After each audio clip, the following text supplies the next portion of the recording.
Bom, Dé, hoje tudo é negacionismo, tudo é fobia, todos os homens são misóginos. A repetição excessiva de algumas palavras não esvazia o significado dessas palavras no final? Acho que sim. Acho não, isso é razoavelmente apontado, né? Mas esse fenômeno, essas palavras que você citou, elas são atravessadas tanto pelo fato que tem gente escrevendo mais por causa das redes sociais. Escrevendo mais, está respondendo a coisas que outras pessoas escrevem, ou está gravando vídeos para falar de assuntos que circulam. E esses assuntos, inclusive na imprensa profissional, eles são tratados dentro de um conjunto de palavras. E quando você diminui o conjunto de palavras, repetindo eles, fica tudo parecendo mais fácil. Quando você tem um comportamento X e eu viro para você e falo, você é X-fóbico, resolveu o assunto. Já identifiquei, enquadrei, já sei o que é. Inclusive interditou o resto da conversa, né? Sim, dependendo do fóbico e de quem está conversando, das duas pessoas ou mais que estão conversando. Só que tem um outro elemento, que é o elemento que tem tudo a ver com polarização, é que isso é atravessado por princípios ideológicos. Então, uma inflação semântica gera uma perda semântica? Acho que sim, porque desgasta, né? Por exemplo, se você começa a usar a palavra cultura para tudo. Cultura? Para tudo. Né? O que é cultura? Uma definição razoável de cultura, pelo menos na filosofia, né? Produtos objetivos da consciência. O Hegel diria produtos objetivos do espírito, mais ou menos assim. Produtos objetivos da consciência humana, é óbvio.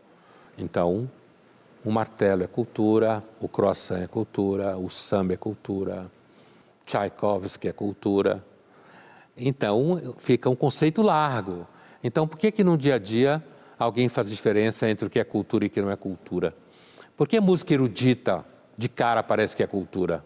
Entende? Qual é a diferença entre algo que produz cultura e algo que não produz cultura? Produz lazer, né? Então, outra palavra que também tem uma inflação no uso é energia. Tudo é energia. Se usa energia para tudo, né? Energia positiva, negativa, que os físicos dizem que não é bem assim. A inflação de certas palavras reduz as nuances, né? De significados, né? Reduz a capacidade de discernimento. E a realidade muitas vezes é muito nuançada, né? Confusa.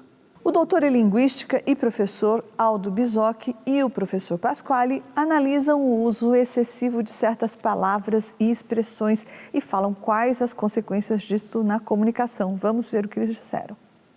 O uso excessivo e muitas vezes descontextualizado de certas palavras tem levado ao esvaziamento semântico delas. E essa é uma das principais preocupações da linguística hoje em dia como objeto de estudo. A questão relativa a essas palavras que são muito usadas em determinada época, em determinado período, há uma lista grande delas aí, fascista, nazista, misógino e por aí vai, direita, comunista, né? Isso acontece, o desgaste pode acontecer e o uso errado, equivocado, né? O uso que demonstra ignorância, desconhecimento, pode acontecer. Comunista, desde o meu tempo de moleque, que eu ouço a palavra comunista ser usada de modo estapafúrdio, né? Qualquer pessoa que reclama de algo, que é contra determinada coisa, é comunista, né? Qualquer pessoa que acha que deve haver distribuição de renda é comunista. Tudo isso são expressões que, de tão repetidas, acabam perdendo o seu sentido original. Isso quando não passa a significar exatamente o contrário desse sentido original. Então, por exemplo, vamos pegar a palavra fascista, né? Originalmente, fascista é o adepto do fascismo, ou seja, daquele regime político de extrema direita surgido na Itália nos anos 20 do século passado. No entanto, houve uma banalização tão grande desse termo, né, que hoje em dia, se eu levo uma fechada no trânsito, o outro motorista é fascista. Diante disso, o exagero, o abuso no uso de certas expressões, inclusive fora do seu contexto original, aplicada a situações em que essa palavra não caberia, é o que leva a um esvaziamento semântico dessas palavras, a ponto de elas chegarem a não significar praticamente nada. Então, cuidado com as palavras, cuidado com o significado delas. Antes de ficar usando a torto e a direito, é bom saber o que elas significam. Em relação ao que falou o professor Bisocchi, quando ele citou fascista e Mussolini, como ele falou, né, as pessoas dão uma fechada e já acham que o sujeito é fascista. Então eu fico pensando que o esvaziamento da palavra vem daí. Como é que você vai chamar Mussolini se o cara que te fechou já é fascista? Não é? Vai chamar o que Mussolini, né? Para se referir à teoria política e o Estado autoritário que ele fundou. Né? Exatamente isso. A inflação de uma palavra cria perda semântica. E ao criar a perda semântica, nesse caso que você citou, você perde cognição histórica. Exatamente. Você não sabe o que foi, né?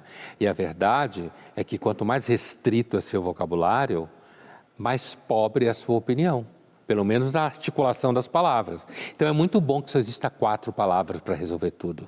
Então, o que falam os professores, o professor Pasquale também apontou o caráter histórico dos significados, ou seja, a linguagem, ela é viva, é um ser vivo, de certa forma, que a gente usa e a gente é ser vivo. Né?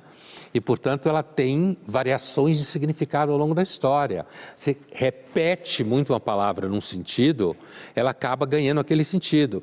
Então, se a gente ficar muitos anos chamando de fascista alguém que fala alguma coisa que a gente não concorda, fascista vai virar isso.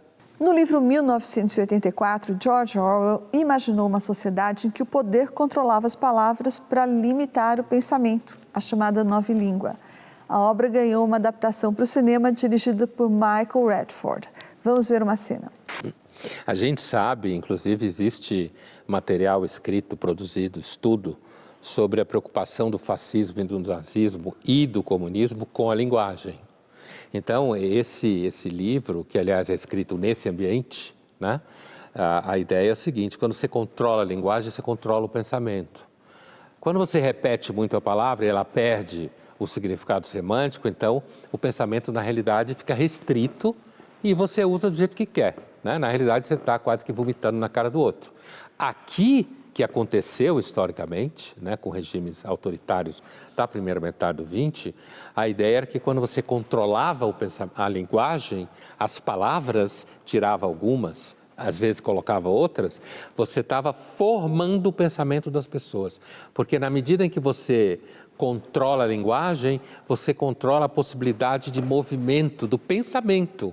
Entendeu? Isso acontece quando, por exemplo, hoje você tem uma série de palavras que você não pode falar, que atrapalha a análise de uma série de coisas, porque se você o fizer, significa que você já está incorrendo em algum tipo de crime no uso da linguagem. Pareceu muito familiar essa tensão que o personagem mostra nessa conversa, né? Porque ele não pode escorregar nas palavras, ele está respondendo por monossílabos para não correr riscos.